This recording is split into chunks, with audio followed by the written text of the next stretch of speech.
진심이에요, 진심. 이건 정말 내가 겪은 그대로 말씀드리는 거예요.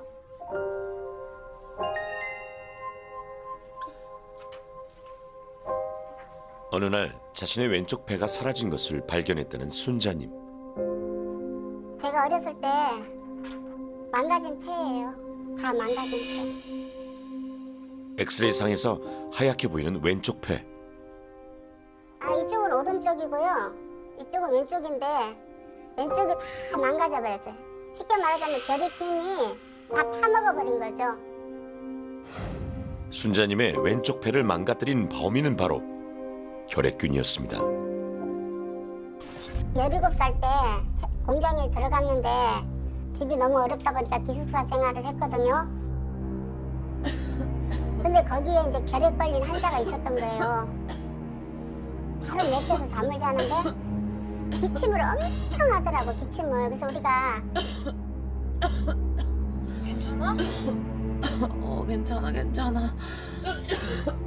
제발 병원에 좀 가봐. 병원이야 그냥 감기야.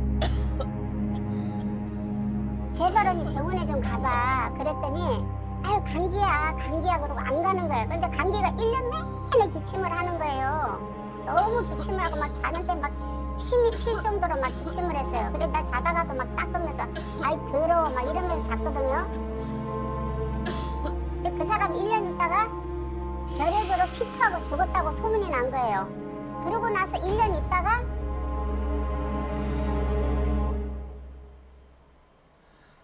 내가 갑자기 감기 몸살처럼 오한이 오면서 열이 펄펄펄펄 나는 거예요. 그래서 감기약을 지어다 먹고 이틀을 막 엄청 앓았어요. 병원에 가서 엑스레이를 찍었더니 폐가 한 3분의 1 정도 없어졌더라고요. 그 결핵이라고 판정이 난 거예요. 결핵은 아마 잘 모르시는 분들도 많을 텐데 아주 오래된 병입니다. 이제 결핵은 예전에 이집트 미라에서도 이제 결핵성 병변이 발견됐듯이 인류의 역사와 이제 함께 시작한 병인데 여전히 많습니다.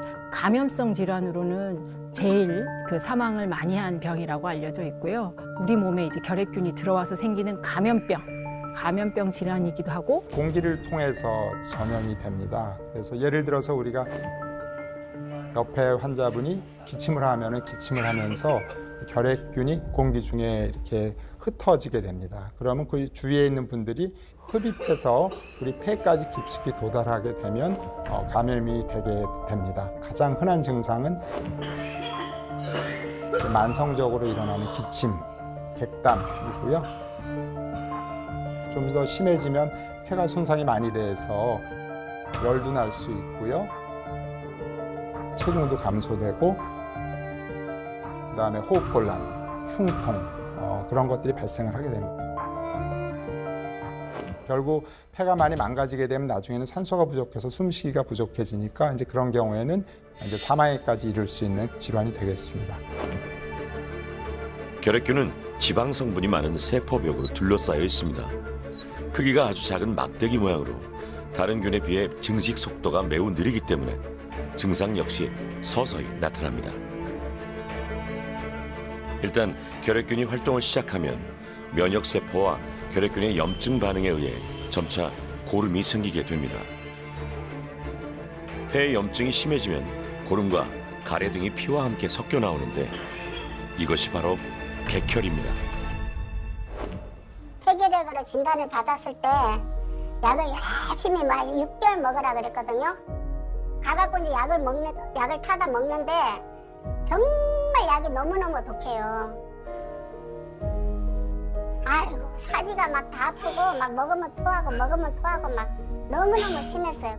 먹다 안 먹다고 엄마가 먹으라고 하면은 먹었다 그러고 벽에 속에 숨겨놓고 이불 속에 숨겨놓고 그래서 업무 없으면 싹 모아갖고 쓰레기통에 갖다 버리고.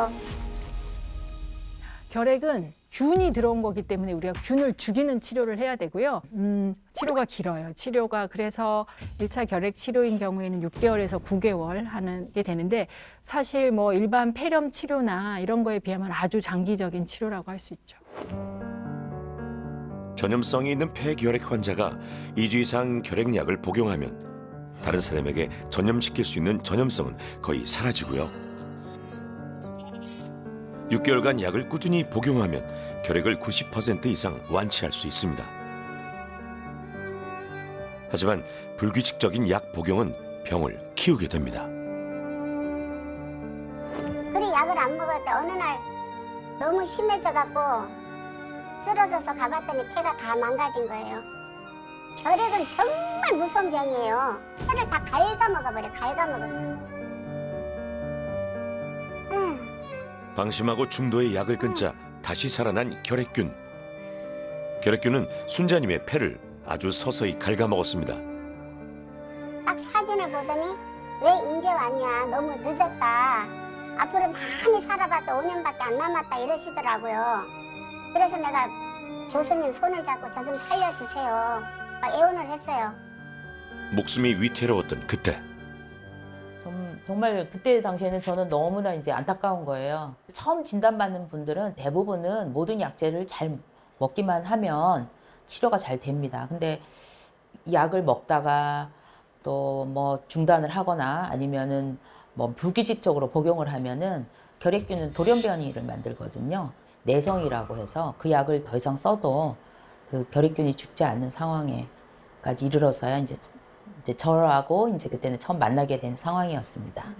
순자님도 이것이 마지막 치료라고 생각을 했기 때문에 정말 많이 참으면서 치료를 했는데 거의 울면서 먹었다라고 해도 과언이 아닐 정도로 너무나 힘든 투병 과정을 거쳤습니다. 1차 결핵약에 내성이 생긴 환자는 2차 약을 사용하는데요. 더 길고 힘든 약물 치료를 해야만 합니다. 내성이 있으면 그 약으로는 그 균을 죽일 수가 없어서 결핵균이 계속 나오고. 6개월 치료로 안 되는 겁니다. 5가지 이상의 약으로 바꿔야 되고요.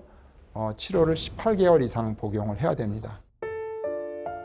무려 2년 6개월 동안 약을 먹고 46살에 완치 판정을 받은 순자님.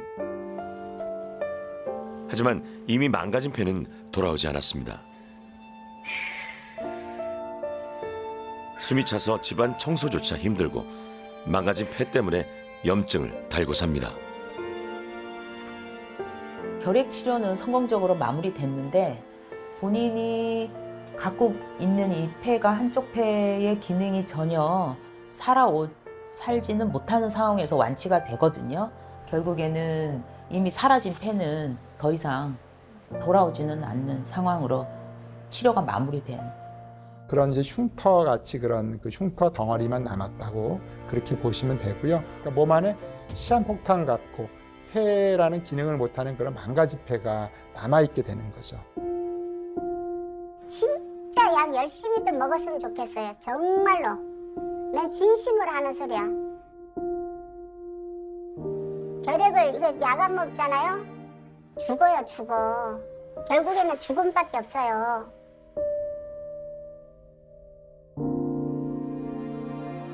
지난 10월 귀하신 몸에 SOS를 신청한 인수님. 인수님은 결핵에 걸린 자신의 폐 사진을 보여줬습니다. 말하자면은 이렇게 감아야 되는데 하얀 게 이렇게 많은 것이 많이 망가진 거 아니에요. 이게 많이 망가졌어요. 그러니까 숨이 차고 그랬었죠. 숨이 찼었죠. 이상하게 감기에 걸린 것처럼 밤새 식은땀이 나는가 하면 심한 기침과 가래가 오랫동안 멎지를 않았는데요. 그냥 기침하고 나면은 토하고 막 어지럽고. 병원에 갔다가 뜻밖의 결핵 판정을 받았다고 합니다. 뜬금없이 내가 이제 결핵이를 할 때 처음에 충격이었었죠. 나도 들은 얘기, 옛날 사람들 그 병은 부자병인데 잘 먹어야 되고 폐결핵 하면은 벌써 난 죽었구나 막 이렇게 생각을 나도 했으니까. 가난한 나라에서 많이 발생해 후진국병이라 불리던 결핵. 우리나라는 1960년대 이후 국가적인 결핵 퇴치 사업으로 결핵 환자가 많이 줄었죠. 그래서 요즘도 결핵에 걸리느냐고 묻는 사람들이 많은데요. 여전히 결핵이 주변에 늘 있습니다. 늘. 네. 결핵이라는 질병은 특히나 또 전염성 질환이다 보니 그걸 드러내놓고 얘기하는 게 사실은 실제 전염력이 없는 상태라 하더라도 아무 상관이 없는 상태라 하더라도 쉽지는 않고 사실 그래서 주변에 결핵 환자가 있음에도 불구하고 그걸 알기란 쉽지 않습니다. 많은 사람들에게 잊혀진 병이 됐지만 2022년 한 해 우리나라 결핵 환자 수는 2만 383명. 놀랍게도 한국은 OECD 국가 중 26년간 결핵 발생률 1위입니다. 우리가 빠르게 선진국이 됐지만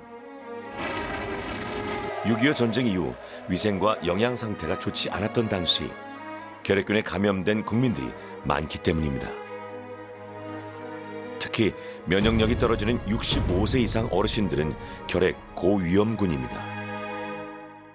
65세 이상에서의 결핵 발생률은 이제 50%를 지금 넘고 있습니다. 근데 고령자가 되면 다양한 그 기저질환들이 동반이 되고요. 노화라는 그런 자체가 이제 면역 기전을 좀 저하시키지 않습니까? 근데 그런 것들이 복합돼서 고령자에서 발병률이 높고요. 그 비율이 매년 계속 증가하고 있습니다. 인수님의 현재 상태는 어떨까요? 할머니, 요게 아까 오시면서 오늘 찍으신 엑스레이거든요.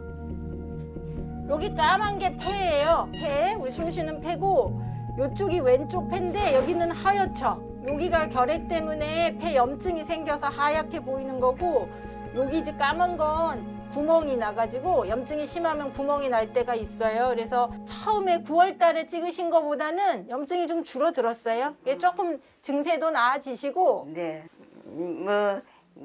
겁이 나죠. 겁나죠. 아무래도 노곤하고 밤낮도 없고 춥다 더웠다 춥다 더웠다 하고.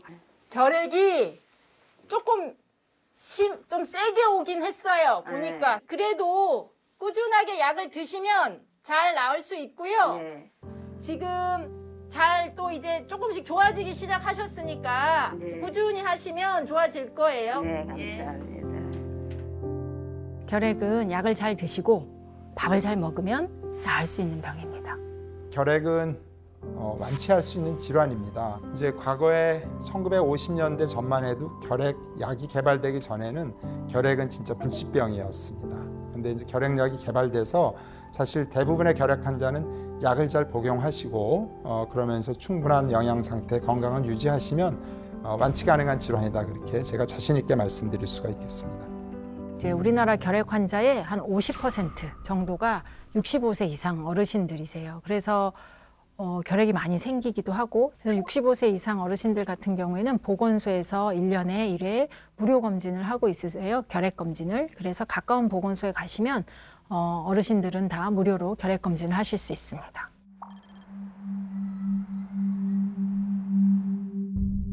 귀하신 몸의 문을 다급하게 두드린 또 한 사람. 결핵은 어르신들만의 공포가 아니었습니다. 연재님은 최근 원인 모를 증상들을 겪었다고 했는데요. 안녕하세요. 저는 현재 상세불명의 폐결핵 판정을 받고 이제 치료 중인 32살 장연재라고 합니다. 겨울쯤부터 급격하게 체중이 한 달에 7kg, 8kg 이런 식으로 이렇게 빠지니까 너무 당황했었고, 잘 때 속옷이 다 젖을 정도로 식은땀이 많이 났었고, 약간 가슴을 찌르는 듯한 통증이 좀 계속 생겼었고, 깊은 속에서 가래 끓듯이 가래할 때마다 이제 기침이 좀 나오고, 갑자기 꼴꼴란으로 이제 숨차는 증상이 생기고 차 타고 바로 이제 응급실에 갔었습니다. 정말 많이 찍은 증거. 결핵을 의심하며 여러 병원에서 온갖 검사를 했지만 이상하게 폐 어디에서도 결핵균은 나오지 않았습니다. 결핵균은 단 한 번도 발견되지 않았습니다. 증상은 있는데 원인은 알 수가 없고, 그래서 좀 많이 답답합니다. 자신의 병명을 찾기 위해 연재님이 또 한 번 병원을 찾았습니다. 다시 또 결핵균 검사를 했지만 여전히 결핵균 음성. 균이 없다니 전염 우려가 없어 안심이지만 원인 모를 증상들이 두렵습니다.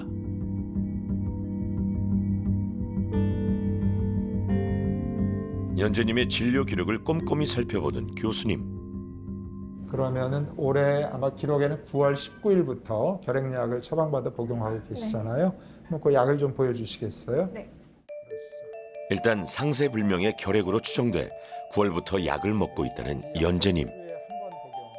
올해 봄에 좀 증상이 심했다고 그랬잖아요.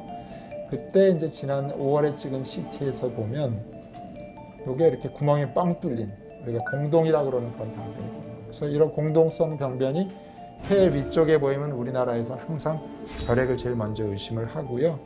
결핵 치료를 9월 달에 했는데 이 공동 병변이 5월 달에는 있었는데 9월 달에 이때는 공동이 이미 벌써 막혀서 그러니까 이거는 그러니까 결핵 치료로 인해서 저게 막히거나 그랬다는 건 아니에요. 그런 게 이 결핵 약 치료한 거랑은 사실은 무관할 가능성이 많다고 봐요. 폐에 생겼던 공동은 결핵약을 먹기 전에 이미 막혔다는 것. 그리고 또 아까 보였던 그 공동성 병변이 결핵이라고 하더라도 워낙 크기가 작기 때문에 그거를 호흡곤란을 일으킬 수는 없다. 체중 감소나 이렇게 뭐 피곤함 이런 것들이 결핵의 증상이고 그런 게 좀 결핵과 잘 합당할 수는 있는데 호흡곤란이라든지 주저앉고 이런 거는 저 병변으로 봐서는 결핵병변으로는 좀 설명이 안 돼요. 결핵균이 결국 배암까지 우리가 2달을 기다렸는데 그리고 유전자 검사까지 했는데도 결핵균은 안 나왔잖아요. 결핵이 아닌 것 같다니 한편 반갑고 한편 암담합니다. 선생님 만날 때마다 여쭤봤던 것 같아요. 저는 어떻게 하면 좋을까요? 저는 어떤 질환인가요? 정밀한 검사들을 해도 결핵균이 안 나오는 경우도 있고 그런 분들이 그러면 결핵이 그 시점에서는 확진이 안 되는데 나중에 결국 병변이 조금씩 진행이 돼서 후에 결핵으로 확인되는 분들도 있어요. 그러니까 그 워낙 다양한 가능성들이 있다고 보셔야 합니다. 앞으로 연재님은 반드시 지속적인 추적 관찰이 필요합니다. 다시 상의해서 치료를 지속할 건지 아니면 좀 끊고 경과를 볼 건지 이렇게 결정을 해도 될 것 같습니다. 네, 알겠습니다.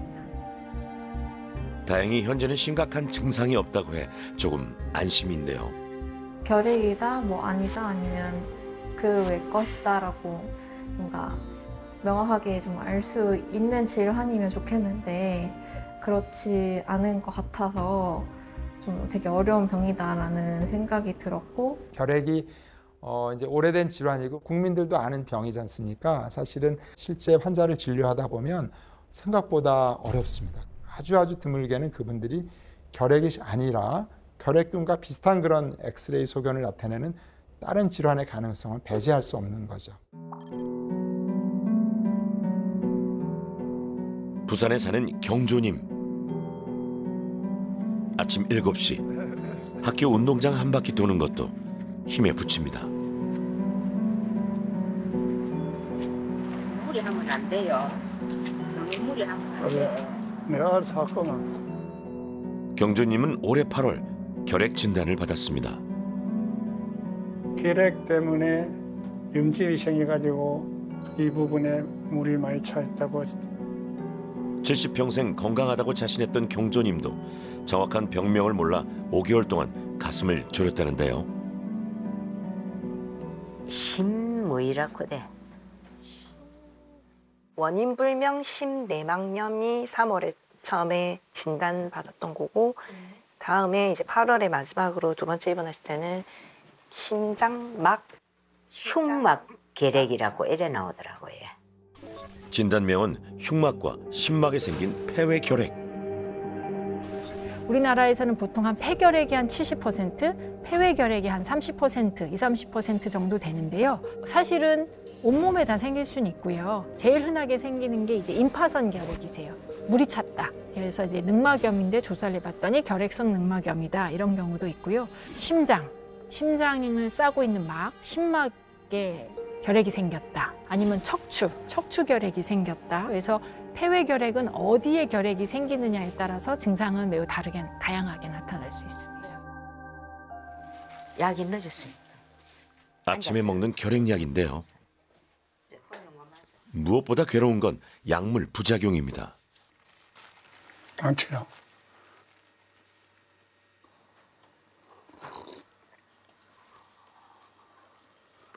이게 먹고 나면 막 속도 쓰리고 소리 미싱미싱하고 하여튼 비약한 사람 먹기 진짜 힘들 거예요.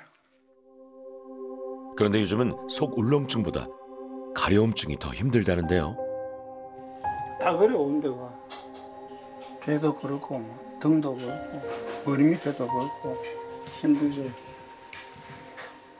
결핵균을 죽이는 약인데 여러 가지 약으로 인한 부작용, 우리가 원하지 않는 반응들이 많이 생겨요. 결핵약의 부작용 중 대표적인 것은 간 기능 장애입니다. 복통, 식욕 부진은 물론 심한 경우 황달이 나타나기도 합니다.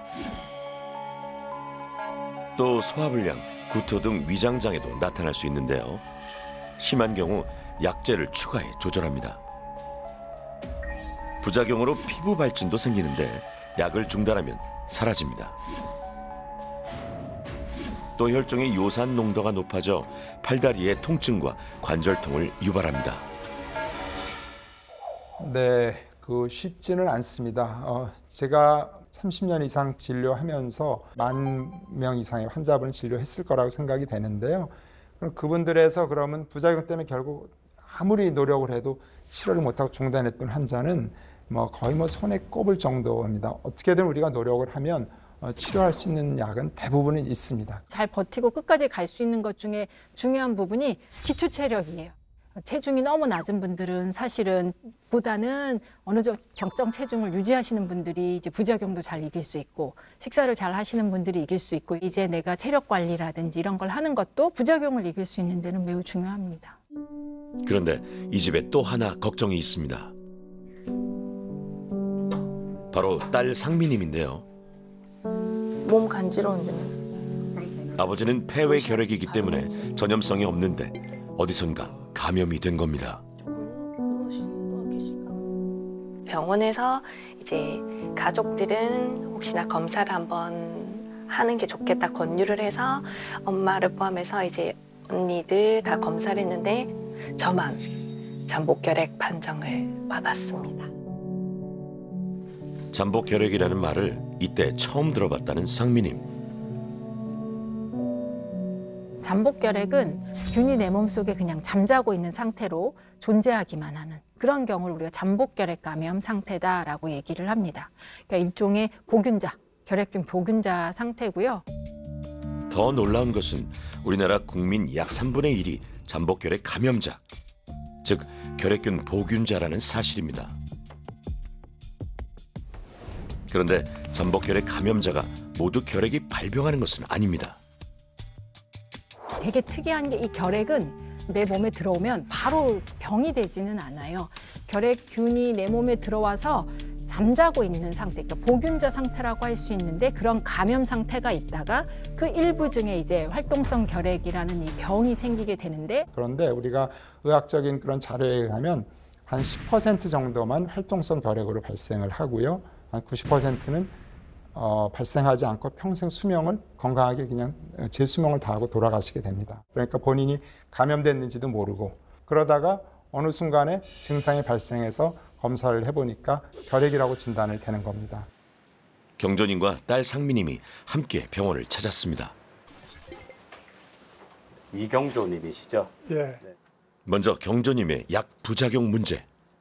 그래서 일단은 약을 좀 단기간 끊고요.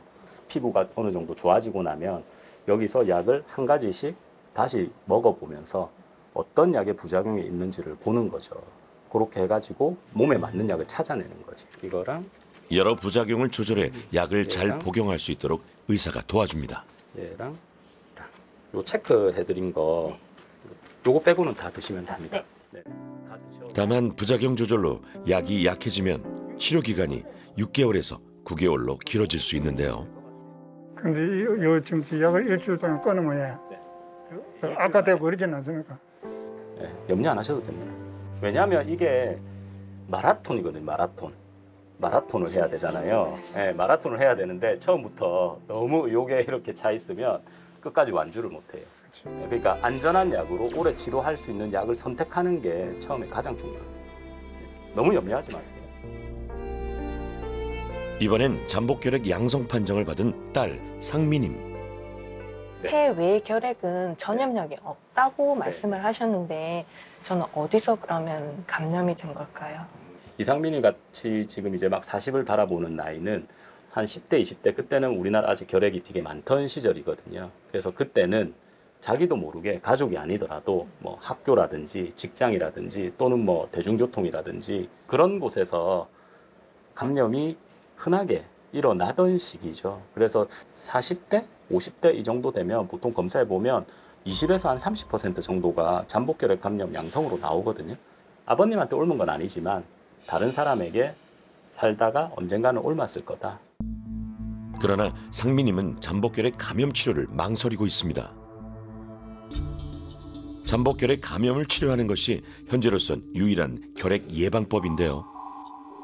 잠복결핵 감염도 결핵약으로 치료하기 때문에 부작용이 걱정입니다.